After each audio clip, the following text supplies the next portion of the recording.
Hello friends, എല്ലാവർക്കും പുതിയൊരു വീഡിയോയിലേക്ക് സ്വാഗതം. ഇന്നത്തെ വീഡിയോയിൽ 2024 മെയ്യിൽ ഇന്ത്യയിൽ ഏറ്റവും കൂടുതൽ വിൽപ്പന നേടി ആദ്യ 10 സ്ഥാനങ്ങളിലെത്തിയ കാറുകളെക്കുറിച്ചുള്ളതാണ്. 10ാം സ്ഥാനത്തെത്തിയിരിക്കുന്നത് മാരുതി സുസുക്കി എർട്ടിഗയാണ്. 12,107 യൂണിറ്റുകളാണ് വിറ്റിരിക്കുന്നത്. അതിൻ്റെ വില വരുന്നത് 8,69,000 മുതൽ 13,03,000 രൂപ വരെയാണ്. 9ാം സ്ഥാനത്ത് എത്തിയിരിക്കുന്നത് മാരുതി സുസുക്കി ബെലിനിയാണ്. 13,655 യൂണിറ്റാണ് വിറ്റിരിക്കുന്നത്. 6,66,000 രൂപ മുതൽ 9,88,000 രൂപ വരെയാണ് ഇതിൻ്റെ വില വരുന്നത്. ഇത് മുമ്പ് ടോപ്പ് 5 ലിസ്റ്റിലേക്ക് തുടർച്ചയായിട്ടുണ്ടായിരുന്ന കാറാണ്. 8ാം സ്ഥാനത്ത് വന്നിരിക്കുന്നത് മാരുതി സുസുക്കി ഫ്രോൺസ് ആണ്. 14,185 യൂണിറ്റുകളാണ് വിറ്റിരിക്കുന്നത്. 7,52,000 മുതൽ 13,04,000 വരെയാണ് എക്സ്-ഷോറൂം പ്രൈസ്.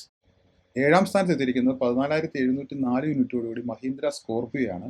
സ്കോർപിയോ എന്നും സ്കോർപിയോ ക്ലാസിക് ഇത് രണ്ടും ചേർന്നിട്ടുള്ള വിൽപ്പനയാണ്. എങ്കിലും ഇത്രയും വിലയുള്ള ഒരു SUV, അതും 7 സീറ്റർ SUV ഈ ലിസ്റ്റിൽ എത്തുക എന്ന് പറഞ്ഞാൽ വളരെ അത്ഭുതമാണ്. ഈ വണ്ടിയുടെ ജനപ്രീതിയാണ് അത് കാണിക്കുന്നത്.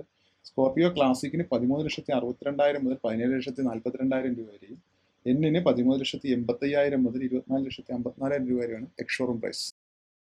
6ാം സ്ഥാനത്ത് എത്തിയിരിക്കുന്നത് ഹുണ്ടായി ക്രെറ്റയാണ്. 15,325 യൂണിറ്റുകളാണ് വിറ്റിരിക്കുന്നത്. 15 ലക്ഷം മുതൽ 20,15,000 വരെയാണ് എക്സ്-ഷോറൂം പ്രൈസ്. 5ാം സ്ഥാനത്ത് എത്തിയിരിക്കുന്നത് മാരുതി സുസുക്കി ബ്രസയാണ്. 16,115 യൂണിറ്റാണ് വിറ്റിരിക്കുന്നത്. 8,34,000 മുതൽ 14,14,000 രൂപയാണ് വില വരുന്നത്. മുമ്പ് നെക്സോണുമായിട്ടായിരുന്നു ഇത് മത്സരിച്ചിരുന്നത്. പക്ഷേ ഇത്തവണ നെക്സോൺ 12ാം സ്ഥാനത്തേക്കായിരിക്കുകയാണ്. 4ാം സ്ഥാനത്ത് എത്തിയിരിക്കുന്നത് മാരുതി സുസുക്കി ഡിസയറാണ്. 16,207 യൂണിറ്റുകളാണ് വിറ്റിരിക്കുന്നത്. 6,57,000 മുതൽ 9,39,000 രൂപയാണ് വില വരുന്നത്. ഈ ലിസ്റ്റിലുള്ള ഒരേ ഒരു സെഡാനാണിത്. സെഡാൻ വിപണിയിൽ ഏറ്റവും തകർച്ചയിൽ നിൽക്കുമ്പോൾ ഇത്രയും യൂണിറ്റുകൾ ഈ സെഡാൻ വെക്കുന്നുവെങ്കിൽ ഇതിൻ്റെ ജനപ്രീതി എത്രയാണെന്ന് നമുക്കറിയാമല്ലോ. 3ാം സ്ഥാനത്ത് ഇന്ത്യക്കാരുടെ ഏറ്റവും പ്രിയ വാഹനമായ വാഗണാറാണ് എത്തിയിരിക്കുന്നത്. 17,216 യൂണിറ്റാണ് വിറ്റിരിക്കുന്നത്. 5,55,000 മുതൽ 7,38,000 വരെയാണ് എക്സ്-ഷോറൂം വില. മാരുതിയുടെ ഏറ്റവും ജനപ്രിയമായ മറ്റൊരു മോഡലായ സ്വിഫ്റ്റ് ആണ്. 18,236 യൂണിറ്റോടെ 2ാം സ്ഥാനത്ത് എത്തിയിരിക്കുന്നത്. 6,49,000 മുതൽ 9,65,000 രൂപ വരെയാണ് സ്വിഫ്റ്റിൻ്റെ വില.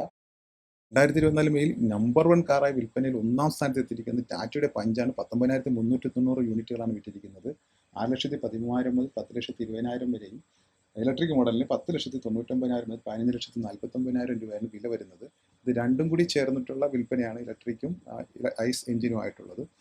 ഇപ്പോൾ തന്നെ കുറച്ച് നാളായിട്ട് പഞ്ചാണ് ഏറ്റവും കൂടുതൽ വിൽപ്പനയുള്ള കാറായിട്ട് മാറിയിരിക്കുന്നത്. മാരുതിയിൽ നിന്ന് 1ാം സ്ഥാനം അങ്ങനെ ടാറ്റ തിരിച്ചു പിടിച്ചിരിക്കുകയാണ്. പക്ഷേ ടോപ്പ് 10 ലിസ്റ്റിലുള്ള 7 വാഹനങ്ങളും മാരുതിയുടെയാണ്. ബാക്കി 3 വാഹനങ്ങൾ മഹീന്ദ്ര, ഹുണ്ടായി, ടാറ്റ അങ്ങനെ ഓരോ വാഹനങ്ങളാണ് അവർക്കുള്ളത്.